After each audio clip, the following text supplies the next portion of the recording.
না ভাই তুই আমার কথাটা শোন, এই টাকা আমি চুরি করিনি। এই চুরি করে নিয়ে আসিস নি, তাই এতগুলো টাকা কনে বলি তুই? আমি চেয়ারম্যান কাকাকের বাড়ি সকালে গেলাম আমার ওই জমির বিষয়ে কথা কওয়ার জন্য। চেয়ারম্যান কাকা যখন বের হয়ে তাড়াহুড়ো করে কাউন্সিলে চলে যাচ্ছে, তখন কাকার পকেটে টাকাগুলো পড়ে গেছে। আর ওই সময় টাকাগুলো আমি দেখেছি, দেখে আমি কাকারে কতবার করে কোথায় গেছি যে চেয়ারম্যান কাকা আপনার টাকাগুলো পড়ে গেছে, কিন্তু চেয়ারম্যান কাকা আমার কথা কথি দিইনি। আর চেয়ারম্যান কাকার সাথে যে সাকিব থাকে না, ও আমার কথা কথি দিইনি। তারা তাড়াহুড়ো করে চলে গেছে কাউন্সিলে। আর তখন এই টাকাগুলো আমি কি করব? আর কাকাকের বাড়িও কেউ নেই, কারণে না পাই আমি এই টাকাগুলো নিয়ে চলে আইছি। এতগুলো টাকা হাতের কাছে একসাথে পায়ে তো হাতছাড়া করা যায় না, এর একটা ব্যবস্থা করতে হবে। এই তাহলে এক কাজ কর, ওই টাকা তুই রেখে দে, টাকার আর দেওয়ার দরকার নেই, হেই। ওই টাকা তোর। কি করছ তুই? চেয়ারম্যানের দেবে না মানে? মইনুল, ওই টাকা তুই পাইছিস না? চেয়ারম্যানের যাই এখনই দিয়ে দিবি। হ্যাঁ রে ভাই, আমিও চিন্তা করেছি যে এই টাকাগুলো আমি ফেরত দেবো, কিন্তু কিভাবে ফেরত দেবো আমি ওটা বুঝতে পারতেছি না। আরে না বুঝার কি আছে, তুই আমার সাথে চল। এরা না আমি আর ও যাই, তাহলে টাকাগুলো ফেরত দিয়ে আসি। মইনুল, তালি ওর সাথে যা, যায় চেয়ারম্যানের টাকাটা ফেরত দিয়ে আয়। এ ভাই, চেয়ারম্যান তো এখন বাড়ি নেই, চেয়ারম্যান ওই সময় কাউন্সিলে চলে গেছে। তালি তুই এখনই কাউন্সিলে যা। আলামিন, তুই ওর সাথে এখনই কাউন্সিলে যা, যা তাড়াতাড়ি যা। আচ্ছা ঠিক আছে, যাচ্ছি। এই আয়।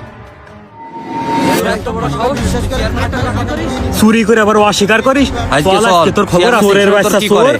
তোর এত বড় সাহস, তুই চেয়ারম্যানের বাড়ি টাকা চুরি করিস? বিশ্বাস করেন কাকা, আমি আপনার এই টাকা চুরি করিনি। চুপ কর বিয়াদব, তুই চুরি করিসনি মানে? আমার কাছে প্রমাণ আছে তুই এই টাকা চুরি করেছিস। কি করছেন কাকা? আপনার কাছে প্রমাণ আছে মানে? আপনার কাছে কি প্রমাণ আছে যে আমি আপনার এই টাকাগুলো চুরি করেছি? আমার কাছে কি প্রমাণ আছে? তাহলে শোন কি প্রমাণ আছে। চেয়ারম্যান কাকা, আমি ওরা কতবার করে করতে গেছি, তুই চেয়ারম্যান টাকা চেয়ারম্যানে ফেরত দে। ও আমার কথায় রাজি হয়নি, ও আরো আমার কষ্টে তোর এই জায়গাতে ভাগ দিবা না, তুই চেয়ারম্যানে জানা কোস নে। চেয়ারম্যান কাকা, আমি কিন্তু আপনার ভালোই চাই, এই জন্য আপনার কথাগুলো বললাম। সত্যি করে করছি, বিশ্বাস করেন কাকা, ওই টাকাগুলো চুরি করে নিয়ে গেছে আপনার বাড়িতে। শুনলি তো, তুই কত বড় লোভী, কত বড় প্রতারক। না কাকা, আমি লোভিও না, আমি প্রতারকও না। আপনার ভুল আছে কাকা। ওই আলামিন আপনারা সব মিছে কথা কয়েছে। ওই আলামিন আমারে কি কয়েছে এবার শোনেন আপনি। এ মইনুল, আমরা কিন্তু এখন কাউন্সিলে যাব না। কেন? আরে কেন আবার? চেয়ারম্যানের টাকা চেয়ারম্যানে ফেরত দেবো না। কি করছিস রে ভাই? চেয়ারম্যানের টাকা চেয়ারম্যানে ফেরত দেবো না, তাহলে এই টাকা আমরা কি করব? আরে পাগল, সিম্পল বিষয়, এই টাকাগুলো আমরা দুজন ভাগ করে নেব। আরে না, তুই এসব কি করছিস? এটা কোনোদিন সম্ভব না। আরে পাগল, সম্ভব।